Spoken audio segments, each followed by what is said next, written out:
So now multi million dollar IT stock. Hi, this is Dev and watching traders diary. और आज हम एक ऐसे स्टॉक के बारे में बात करने वाले हैं जो कि टेक्नोलॉजी में कहीं ना कहीं आगे आने वाले टाइम में बहुत ही अच्छा खासा आपके सामने परफॉर्म कर सकता है।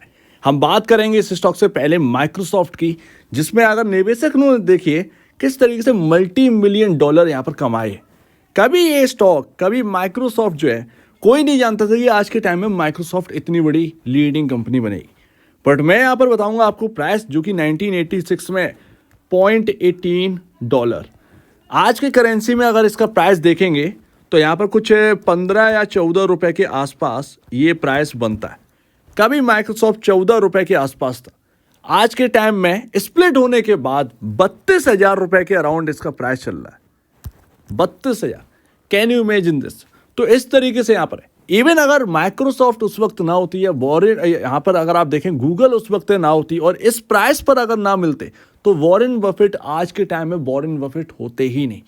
क्योंकि अगर आप देखें तो कितना चीप प्राइसेस में उस वक्त माइक्रोसॉफ्ट, गूगल, ये सब स्टॉक आपको देखने को मिलते थे, जो कि इंडियन करेंसी के भाव में 15-15, 14-14 रुपए में मिलते थे। और आज $1 ट्रिलियन की यहाँ पर मार्केट कैप हो गई। तो बैल तो यहाँ पर बनेगी।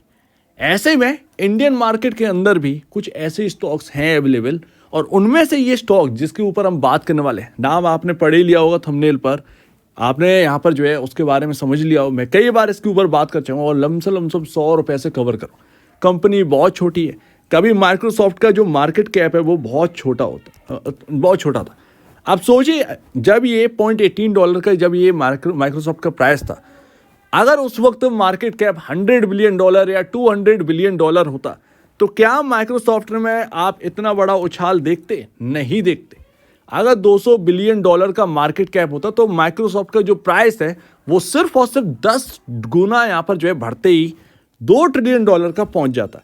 यानी कि आप समझ रहे हैं ना, प्राइस जो है वो $1.80 ही आपको देखने को मिलता है स्टॉक का भाव। यानी कि जो आपको 14 रुपए पर देखने को मिल रहा है वो सिर्फ और सिर्फ 140 रुपए का भाव इंडियन करेंसी में देखने को मिलता। मोटी मोटी बात, इस बात को समझिए। तो मार्केट कैप छोटा था, नंबर ऑफ शेयर्स बहुत ही लो थे, और आप जानते हैं कि टेक्नोलॉजी स्टॉक्स बाईबैक करते रहते हैं, वो उतना यहाँ पर जो है ना घटाते रहते हैं अपने आप को। तो ये सबसे बड़ा बिग बेनिफिट होता है। तो इस बात को समझिए, जो स्टॉक की हम बात करने जा रहे हैं वो उसका प्राइस तो बड़ा है बट मार्केट कैप बहुत छोटा है। इंडियन आईटी स्टॉक में ऐसा स्टॉक आपको शायद देखने को ना मिले, और स्टॉक का नाम है डेटामेटिक, जो कि आपको पता ही है। और यहाँ पर आप देखेंगे इस पूरे 1 ईयर कैंडलस्टिक चार्ट। अब आप कहेंगे ये लाइन क्यों लगी हुई है, तो ये कवर किया है वो लाइन अभी तक यहाँ पर जो है ना आपके सामने विजुअल है चार्ट पर। मैंने कभी डिलीट ही नहीं की। आपको क्या लगता है मैं किस पॉइंट से इसको कवर करूँ? मैं इधर से कवर कर रहा हूँ, जब ये 100 रुपये था और चिल्ला के जब बोल रहा था कि ये 100 रुपए का स्टॉक आपको मल्टी बैगर स्टॉक बनता हुआ दिखेगा। पूरा आईटी गिर गया था, बट ये स्टॉक मेरे ख्याल से कोई ऐसा स्टॉक बना ही नहीं है। इस स्टॉक ने जो अपने आप को 1-1.5 साल एक रेंज में रखा है, 50-60 रुपए की रेंज में रखा है बॉस। उसके बाद पूरा आईटी सेक्टर में जब तेजी आई तो सबसे पहले ये स्टॉक अपना ऑल टाइम हाई तोड़ा, और उसके बाद फिर से 400-450 की तरफ गया। ये आप कभी चार्ट उठा के देखिए, उस टाइम की बात है जब इंडियन आईटी स्टॉक टूट रहे थे बुरी तरीके से। टी से टूट रहा था आपके, जो एक है ना, आप कहा जाता है कि ग्रोथ स्टॉक हैं, वो ग्रोथ स्टॉक के से ज़्यादा ग्रोथ तो ये स्टॉक दे रहा है। ये बात समझिए। हाई जो है वो इस स्टॉक का अभी 800 रुपये, और मुझे लगता है ये 3 डिजिट से 4 डिजिट में जाने वाला स्टॉक है। तैयारी कर लीजिए कहीं ना कहीं। And why I am positive in this stock, तो देखिए यहाँ पर ना आपका पी रेशियो 18 का देखने को मिल जाता है। अब ज़्यादातर ग्रोथ स्टॉक के पी रेशियो कितने चल रहे हैं? 60, 50। प्राइस टू बुक वैल्यू कितना आपको देखने को मिल जाता है इस स्टॉक का? 2.91 टाइम। जबकि ग्रोथ स्टॉक को अगर आप देखेंगे तो 15 गुना से तो कोई नीचे बात ही नहीं करता है। उनके प्राइस टू बुक वैल्यू 15 गुना। दैट्स वाई उन ग्रोथ स्टॉक से ज़्यादा बेहतर, इवन टाटा टेक की अगर आप बात करोगे ना, टाटा टेक हुआ आपका, आप कहेंगे हैप्पीएस्ट माइंड। मैं हैप्पीएस्ट माइंड का सबसे बड़ा कॉम्पिटिटर ये मानता हूँ, सबसे बड़ा कॉम्पिटिटर, लीडरशिप कहीं ना कहीं हासिल करेगा आगे चलकर। और जितना हैप्पीएस्ट माइंड में आपका गवाया है ना 1500 के लेवल से, उतना डेटामेटिक में लोगों ने कमाया है। नंबर ऑफ शेयर होल्डर बहुत लो हैं, ज़्यादातर लोग इसके बारे में जानते ही नहीं। अगर जानते होते तो आज इसका प्राइस कहीं ना कहीं 4 डिजिट के ऊपर होता। लेकिन ये एक मौका है, जो लोग इस बात को समझ रहे हैं उनको समझना चाहिए। तो ये देखिए कि आपको प्राइस टू बुक वैल्यू बहुत ही चीप वैल्यूएशन मिल रही है, और पी रेशियो जो है वो अपने इंडस्ट्री पीयर कंपनी लाए, तो यानी कि वैल्यूएशन कंफर्ट बहुत ही ज़्यादा यहाँ पर आपको देखने को मिलता है। एंड ऑफ कोर्स यहाँ पर हम बात करेंगे सेल्स की, तो देखिए आईटी स्टॉक्स जिस तरीके से प्रेशर में है, जिस तरीके से उनकी ग्रोथ से कॉम्प्रोमाइज़ हो रहा है, कहीं ना कहीं ये इस पर भी भारी है। लेकिन अगर आप क्वार्टरली नंबर्स देखें तो इस बार इसने बेहतरीन प्रदर्शन किया है क्वार्टर दर क्वार्टर पर, और क्वार्टर दर क्वार्टर देखना ही इंपॉर्टेंट है आईटी में, क्योंकि जो दिक्कतें चल रही हैं वो क्वार्टर दर क्वार्टर से ही समझ में आ सकती है कि दूर हो रही हैं या नहीं हो रही हैं। तो यहाँ पर बहुत ही अच्छे नंबर यहाँ पर दिए हैं। अब सालाना सेल्स अगर आप देखेंगे तो आप मैच कर लीजिएगा किसी भी ग्रोथ स्टॉक, चाहे जिसका मार्केट कैप 12-15 हज़ार करोड़ होगा, ये तो 3,500 करोड़ के मार्केट कैप वाली कंपनी है। सोचिए जब मैं 100 रुपये कवर करता तो इसका मार्केट कैप कितना होता। अराउंड यहाँ पर जो इसका मार्केट कैप था वो 800 से 1000 करोड़ के आसपास का मार्केट कैप था जब मैं इसको कवर करता था। माफ़ कीजिएगा, उससे भी लो का मार्केट कैप था, 1000 करोड़ से भी नीचे का मार्केट कैप था तब आपका, क्योंकि स्टॉक जो है 6 गुना हुआ है वहाँ से, ठीक है ना, अभी 6 गुना चल रहा है। तो वो आप हिसाब से देखिए। खैर उसको जाने दीजिए, कहाँ से पकड़ा किधर से नहीं, ये तो कोई मतलब नहीं है। बट अगर आप देखेंगे तो लगातार इसकी जो सेल्स है वो बढ़े जा रही है साल दर साल, ठीक है। मार्जिन से अगर आप देखेंगे तो ऑलमोस्ट हाई पर ही है, 16% यहाँ पर क्लॉक किया। हालांकि ऑपरेटिंग प्रॉफिट जो है वो साल दर साल यहाँ पर जो है सेम देखने को मिला है 2023-2024 में। तो यहाँ पर कोई ग्रोथ यहाँ पर नहीं दिखाई है, बड़ी ग्रोथ यहाँ पर नहीं दिखाई। दैट्स वाई कहीं ना कहीं स्टॉक भी जो है वो एक रेंज में ही घूम रहा है एक लंबे टाइम से। ये स्टॉक ना बड़ा रेंज वाला है। पहले जब कोविड में दिक्कत आई, कोविड के बाद दिक्कत आई आईटी में, तब भी एक रेंज में आपने आपको संभाल के रखा और ऑल टाइम हाई तोड़ दिया, ग्रोथ आई। अब यहाँ पर जो है अभी भी रेंज में है। कहीं ना कहीं अगर आईटी स्टॉक्स में वापस से ग्रोथ आई ना रिजल्ट्स में, फाइनेंशियल में, तो वो स्टॉक सबसे, मेरे ख्याल से डेटामेटिक्स सबसे ज़्यादा टॉप यहाँ पर जो है हासिल करेगा। अब थोड़ा नेट कैश फ्लो पर चर्चा करते हैं। तो देखिए मैं अभी भी आपका ये समझ रहा हूँ, देखिए 600 रुपये आपको दिख रहे होंगे, बट अगर आप मुझसे पूछे, मैं यही कहूँगा कि अगर आपके पास 20,000 रुपये, आप पूछते हैं कि 20,000 रुपये हैं, कौन सा स्टॉक खरीदूँ, तो मैं इसके अलावा कोई सजेस्ट ही नहीं करूँगा, ठीक है ना। अभी भी जो आपका 4 जून को जो एक बड़ी गिरावट आई थी मार्केट के अंदर, मैंने उससे पहले ही आपको कह दिया था कि डेटामेटिक अगर इस प्राइस में मिलेगा तो आपको ये स्टॉक बाई करना है। वहाँ से अगर आप देखोगे तो ऑलमोस्ट मोटा मोटा 150 रुपये का रिटर्न आपका बन रहा है पर शेयर, वो भी कितने टाइम में, सिर्फ 4-5 दिनों में। ये होती है पावर, अगर आप फंडामेंटल समझ गए, आप इंडिकेटर्स को समझ गए तो। क्योंकि चीप वैल्यूएशन पर अगर मिलेगा तो कोई ना कोई उसके ऊपर नज़र जरूर रखेगा और वो बाइंग आएगी, और वही यहाँ पर डेटामेटिक में हुआ, वही मेरा काम था। रिटर्न बना कि नहीं बना, तो वो एक सबसे बढ़िया बात है। नेट कैश फ्लो यहाँ पर नेगेटिव आपको इसलिए देखने को मिल रहा है क्योंकि इन्वेस्टमेंट में अगर आप देखेंगे, इन्वेस्टिंग एक्टिविटी है तो इनकी तरफ से इन्वेस्टमेंट ज़्यादा हो रहा है, बट यहाँ पर रिसीव जो है ना वो यहाँ पर लो है।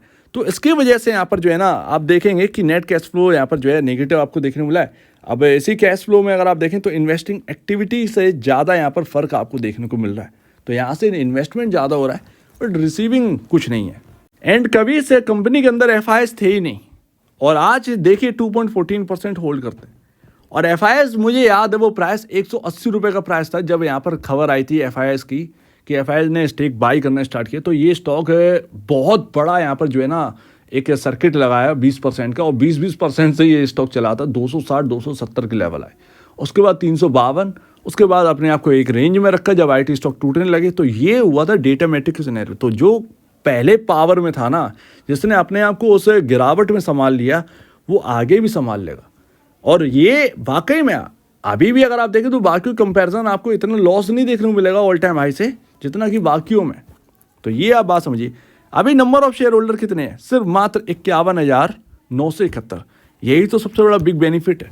एंड सेकेंड लास्ट, तो देखिए जो बाय के लिए एक आगे बढ़े थे, मैंने 4 जून से पहले ही आपसे कह दिया था कि इस स्टॉक में बाई करना है। वो बाइंग अगर किसी ने कर ली है या किसी ने 4 जून को ये स्टॉक खरीद के रखा है, वो प्राइस जो कि यहाँ पर 464-450 का देखने को मिला था, ये सबसे बेहतरीन प्राइस था इस स्टॉक को बाई करने का। बहुत देर तक टिका रहा था, मैं देख रहा था इस स्टॉक पर, नज़र ही थी क्योंकि बाई करने के लिए बोल के गया था। अगर उस वक्त किसी ने अभी बाई किया है, होल्ड करिएगा। मेरे ख्याल से इससे बेहतर प्राइसिंग नहीं हो सकती। जितना लो जाना था चला गया, अब इसमें कुछ है नहीं। देखिए फाइनेंशियल बहुत ही अच्छे हैं, कोई प्रॉब्लम दिख नहीं रही है, कर्ज की स्थिति कोई है ही नहीं। टेक्नोलॉजी कंपनी है जो कि अगर आगे बड़ी बनी, चूँकि माइक्रोसॉफ्ट को मैंने पहले इसीलिए रखा, मैं ये नहीं बता सकता कि ये माइक्रोसॉफ्ट बनेगी इंडिया में या नहीं बनेगी, बट टेक कंपनी है तो ये आगे चलकर अगर बड़ी बनी तो डिविडेंड, सबसे पहले मोटा डिविडेंड आपको टेक कंपनी से मिलता है, उससे एक बेहतरीन कमाई होती है। ये होती है टेक्नोलॉजी जब कंपनी चल जाती है ना, तो उससे आने वाला डिविडेंड और उसके स्टॉक से आने वाला रिटर्न ये बहुत अच्छा होता है और बाई बैक आते रहते हैं। तो ये ना, ये बहुत ही टेक कंपनियों का सिनेरियो बहुत ही अच्छा बेहतरीन रहता है आज के टाइम में। इससे बेहतरीन शायद ग्रोथ स्टॉक के अंदर इससे बेहतर स्टॉक कोई नहीं है, ना आपका लेटेंट व्यू या ये सब। तो मेरे ख्याल से इनकी वेबसाइट पर आप जाइए, मैं हमेशा कहता हूँ कि इनकी वेबसाइट पर आप जाकर इनका काम देखिए, उसको समझ लिया ना तो आपको समझ में आ जाएगा कि ये कंपनी कितना ग्रो कर सकती है, ये आप समझिएगा। अगर आपको काम समझना है तो प्लीज़ कमेंट सेक्शन में बस लिख दीजिएगा, मैं संडे के टाइम, सैटरडे या संडे को मैं उस काम की रिलेटेड इस पर एक कवर कर लूँगा, ज़्यादा बेहतर रहेगा। अभी अगर आप देखेंगे तो पैटर्न देखिए कुछ इस तरीके से बन रहा है रिकवरी के बाद, बहुत ही अच्छा। इस स्टॉक में अभी जो रुकावट है, जो एक रेंज है, वो 532 से 617 की है और एक लंबे टाइम से, और ये मार्च से है, मार्च से अभी तक चल रही है। अब ये स्टॉक कहीं ना कहीं ब्रेकआउट दे सकता है, और एक बार अगर ब्रेकआउट दिया तो बॉस ये कहीं ना कहीं ऑल टाइम हाई की तरफ ना जाए, पॉसिबल है कि एक ऑल टाइम हाई की तरफ आपका ये स्टॉक चलता हुआ नजर आए। तो ये इतना सिनेरियो यहाँ पर डेवलप हो सकता है। लेकिन मैं ये करंट के लिए नहीं कि भैया 200-300 रुपए और ऐड हो जाए इस स्टॉक में, इसके लिए नहीं, ये लंबा नजरिया इसके अंदर रखिए, ज़्यादा बेहतर है। एक बार यहाँ पर ये समझिए कि मैंने एक आईपीओ को खरीदा और बस वो आईपीओ को मैंने आगे के लिए छोड़ दिया है, बस इतना अगर यहाँ पर जो है ना कर सकते हैं तो मेरे ख्याल से बहुत अच्छा है। लेकिन आपके हाथ से एक बेहतरीन प्राइसिंग छूट गई है, ये ध्यान रखिए। 150 रुपये पर शेयर आपका हाथ से निकल गया है, जो कि बहुत कीमती था इस स्टॉक के लिए। अब जो है वो आपको वॉलेटिलिटी का सामना करना पड़ेगा, जो भी ये बात समझ रहे हैं। तो मेरे ख्याल से इस पर देखिए, कोई बेहतरीन प्राइस अगर मिल जाए तो ठीक है, अदरवाइज इस स्टॉक से समझौता ना करें। मैं बहुत लंबे टाइम से आपसे कह रहा हूं कि इस स्टॉक से समझौता नहीं, ज़्यादा से ज़्यादा हो सके तो 40 शेयर भी अगर किसी ने ये रख लेते हैं तो आगे के लिए बहुत ही कहीं ना कहीं अच्छी पॉसिबिलिटी बन सकती है। तो इस बात को ध्यान रखिए। हालांकि अभी तक आईटी की गाज इसके ऊपर नहीं गिरी है, अगर आईटी की गाज गिरी तो तब यहाँ पर कहिएगा कि अब यहाँ पर जो है ना वो प्राइस फॉल आया है, ठीक है। अभी तक कोई भी आईटी की गाज इसके ऊपर नहीं गिरी है कि भैया ग्रोथ बहुत तेजी से घट रही है या ये सब हुआ है, बाकी आईटी कंपनी में जो सिनेरियो चल रहा है वैसा यहाँ पर जो है देखने को नहीं मिला। नेगेटिव ग्रोथ अपने को नहीं देखने को मिली है, तो ये अपने लिए एक बहुत अच्छी बात है। लेकिन अगर नेगेटिव ग्रोथ देखने को मिल गई तो जो आईटी स्टॉक्स में हुआ ना, वही चीज़ इसके अंदर भी घट सकती है। सो बी कॉशस। इसीलिए वो 450 का प्राइस बेहतर था।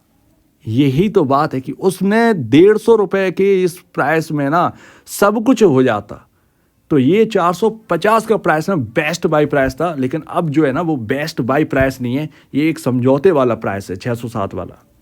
देखिए अब करें क्या, अगर आपके पास ये बाई है, मुझे नहीं पता कि आप क्या करने वाले हैं जिन्होंने बाई नहीं किया, लेकिन अगर किसी के पास रखे हुए हैं तो क्या करें बॉस। आप 50 डेमा से ऊपर है, 580 पर ध्यान दीजिएगा बस। 580 जब तक इस कंपनी, यानी कि जब तक इस स्टॉक के अंदर टिका हुआ है तब तक आपको जो है ना घबराना बिल्कुल भी नहीं है। 617 टूटा तो समझिए कि बस आप समझ सकते हैं, जो मार्च से जून तक कोई स्टॉक अगर इस रेंज में रहे और अगर उस रेंज से बाहर निकलता है तो उसके साथ क्या हो सकता है। 532 टूटा, 464 हमें दिखाई दिया, तो रेंज टूटी, गिरावट हमें देखने को मिल गई अच्छी खासी, और क्या चाहिए, वहाँ से रिकवर हो गया, अब तो हम हाइयर साइड। तो 617 अगर टूटता है तो कहीं ना कहीं अच्छा खासा यहाँ पर लेवल देखने को मिल सकता है, ध्यान रखिएगा इस बात को। सो उम्मीद है काफ़ी कुछ आपको समझ में आया होगा। ये ना ऐसे स्टॉक जो हैं, जब आप दाव लगाते हैं, जब आप यहाँ पर इन्वेस्ट करते हैं कुछ ऐसी कंपनियों में जहाँ पर ग्रोथ नहीं होती है, लेकिन लोग कहते हैं कि ये ग्रोथ स्टॉक है, और उन कंपनियों का मार्केट कैप 15-15, 18-18 हज़ार करोड़ के मार्केट कैप वाली कंपनी हो जाती है और अर्निंग कुछ होती नहीं है, तो वहाँ पर एक दुखद बात रहती है। लेकिन जिस कंपनी की अर्निंग्स बिल्कुल अच्छी हो, उतनी ही अच्छी हो जितना कि आपसे कहा जाता है उन ग्रोथ स्टॉक्स की, उनकी अर्निंग और इसकी अर्निंग सेम मिल जाती है, बट मार्केट कैप में ये बहुत ही सस्ता है। कि अगर ये 18,000 करोड़ की मार्केट कैप वाली कंपनी होती और ये फाइनेंशियल होते, मैं कभी आपके सामने ये सजेस्ट नहीं करता। लेकिन 3,000 3,500 करोड़ का मार्केट कैप है और अर्निंग कुछ इस तरीके की है, तो ही मैं इसीलिए सजेस्ट कर रहा हूँ। अदरवाइज़ यहाँ पर दिख रहा है पोटेंशियल, यहाँ दिख रहा है पैसे कमाने की बात, तो बस इतना ही है। तो अगर कोई नया लोग है, थोड़ा सा यहाँ पर जो है इन्फ्लुएंस मत हो ये सुनकर कि बस ये, ठीक है ना, ऐसे काम नहीं बनता है। लेकिन यहाँ पर जो है ना पोटेंशियल है और आपने बेस्ट बाई का जो प्राइस है वो छोड़ दिया, बस यही दुख है। तो अभी जो भी इन्वेस्ट करे तो भैया बड़ा यहाँ पर जो है देख दाख के करे। और मेरा कहना यही है कि सबसे पहले काम समझिए, उसके बाद यहाँ पर कुछ करना है। काम समझा, इसीलिए आपको बता रहा हूँ, समझा चुका हूँ काम बहुत बार। तो एक बार निवेश से पहले इनका काम देखिए, इनके बारे में समझिए, उसके बाद आगे बढ़िए। और अगर इस प्राइस पर कोई यहाँ पर निवेश कर रहा है तो प्लीज़ एक स्टॉप लॉस की जगह जरूर बनाइए, ताकि अगर कोई स्टॉक टूटे, क्योंकि मार्केट ऑल टाइम हाई पर है और अगर यहाँ से मार्केट टूटता है तो कहीं ना कहीं प्रेशर तो इस पर भी आ सकता है। तो ये थोड़ा सा डर है इस प्राइस पर, 450 के प्राइस पर नहीं था, बस यही अंतर है। तो एक बार बाई करने से पहले अपने ब्रोकर एडवाइस से जरूर सलाह लीजिए या खुद की स्टडी करिए, खुद की स्टडी काफ़ी इंपॉर्टेंट है। बस यही सब कुछ है। तो आपके कहना है इसको कमेंट सेक्शन में और वीडियो देखने के लिए बहुत धन्यवाद दोस्तों।